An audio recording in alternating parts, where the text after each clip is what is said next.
कल्पना कीजिए अब चारों ओर समुद्र से घिरे हुए हैं, नीला, शांत और इतना गहरा कि उसकी सतह के नीचे क्या छिपा है कोई नहीं जानता। हवा में नमक की गंध है, लहरें धीमी हैं जैसे किसी आदेश का इंतजार कर रही हूँ। सूरज ढल रहा है और आपके पीछे सभ्यता से जुड़ा आखिरी रास्ता भी अब कट चुका है।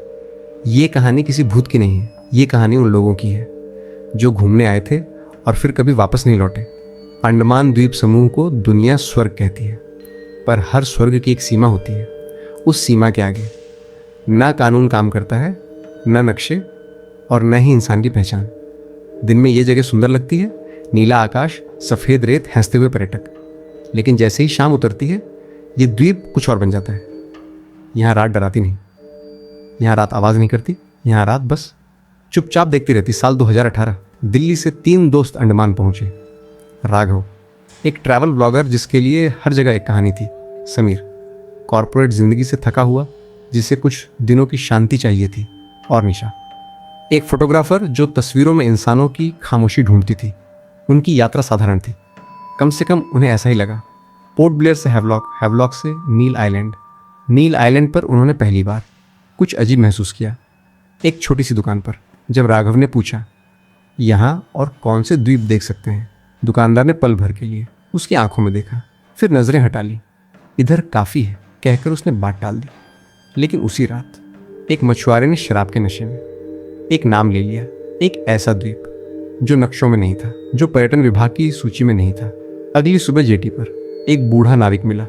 उसकी त्वचा समुद्र की तरह झुर्रीदार थी और आंखों में ऐसा अनुभव जो सवाल पसंद नहीं करता। उसने बिना पूछे कहा, सूरज ढलने के बाद उस तरफ कोई नहीं जाता। राघव हंस पड़ा। समीर ने इसे लोक कथा समझा। निशा चुप रही।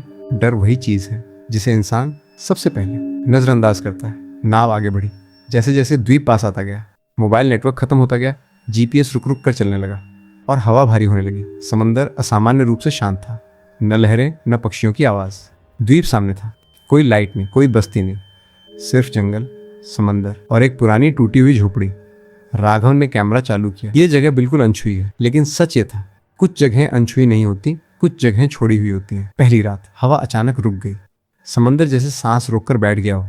रात के 9 बजे जंगल से आवाज आई, धीमी जानबूझकर, कदमों की आवाज, पत्तों के टूटने की। समीर ने कहा, जानवर होंगे। लेकिन निशा ने कुछ और महसूस किया। उसने कैमरा बंद कर दिया और पहली बार बोली, ये जगह हमें देख रही है। दूसरी रात और भी अजीब थी। राघव को लगा कोई उसके नाम से पुकार रहा है। समीर को अपने भाई की आवाज़ सुनाई दी। निशा देर तक समुद्र को देखती रही, जैसे वो पहले से जानती हो कि सुबह क्या होने वाला है। सुबह हुई। निशा का बैग समुद्र किनारे पड़ा था, कैमरा अंदर था, पासपोर्ट भी, लेकिन निशा नहीं थी।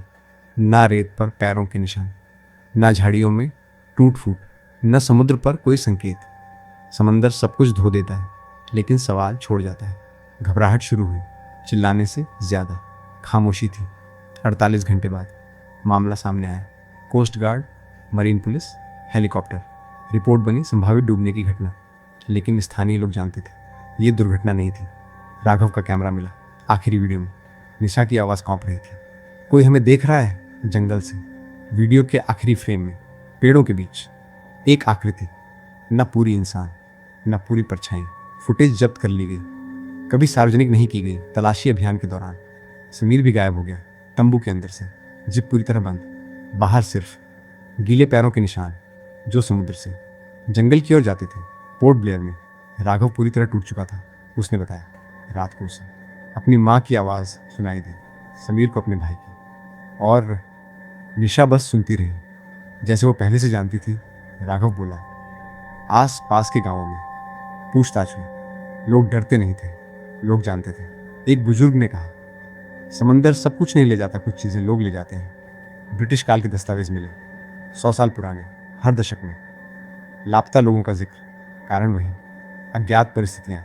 एक नौसेना अधिकारी ने गुमनाम शर्त पर बताया, कुछ द्वीप ऐसे हैं जहाँ जानबूझकर नज़र नहीं रखी जाती। रात के संकट संकेत अक्सर अनदेखे कर दिए जाते। सूचना अधिकार से पता चला 37 पर्यटक, 11 स्थानीय लोग, 6 मछुआरे। स्थिति लापता, शव शून्य। जंगल की तलाशी में मिले रस्सियों के निशान, जली हुई लकड़ियाँ, विदेशी जूते।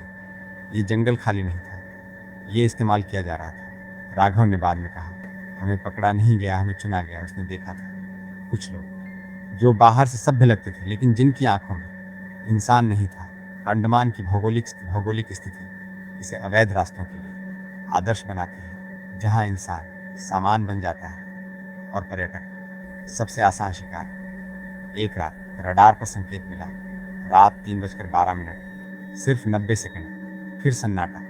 कोई मदद नहीं भेजी गई। सालों बाद एक पत्रकार को विशाखा मेमोरी कार्ड मिला, आखिरी तस्वीर, एक अस्थायी पिंजरा और उसके बाहर खड़ा एक आदमी, उसके गले में भारतीय नौसेना का पुराना पदक। सच सिर्फ अपराध का नहीं था, सच समझौतों का था, खामोशी का था।